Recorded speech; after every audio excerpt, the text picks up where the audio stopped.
செய்வினைக்கு இதுக்கெல்லாமே பாத்தீங்கன்னா இதை நீங்க ஓதி ஊதலாம். குழந்தைகளுக்கு தினமுமே ஓதி ஊதுவது சிறந்ததாக இருக்கும். ஓதி நீங்க அவர்களுடைய கைகள் கால்கள் எல்லாம் தடவி விடலாம். குல்ஹுவல்லாஹு அஹது சூரா அது கூட நீங்க குல் அவுது பிரப்பின் நாஸ் குல் அவுது பிரப்பின் ஃபலக்கையும் சேர்த்திக்கலாம்.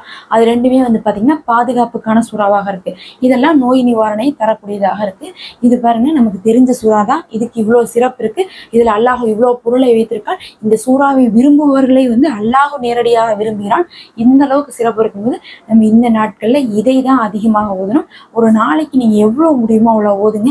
குறைந்ததுதான் நம்ம சொல்லக்கூடிய கணக்கு 3. மற்றபடி அதிகபட்சம் நீங்க 100 முறை கூட ஓதலாம். 33 குர்ஆன் ஓதிய நன்மை உங்களுக்கு ஒரு நாளைக்கு கிடைக்கும். நமக்கு நன்மை செய்யறதுக்கு நேரமே இல்லை. ஓதணும்னு நினைக்கிறோம். ஆனா நம்ம குர்ஆன் எடுத்து 1 மணி நேரம் உட்காந்து ஓத முடியுதா? ஒரு ஜுசுவாவது ஒரு தடவையில முடிக்க முடியுதா? முடிக்க முடியல. நமக்கு நிறைய வேலை இருக்கு. அப்படி இருக்கும்போது நம்ம குர்ஆன் ஓதணும். அது நமக்கு கடமையாக்கப்பட்டிருக்கு.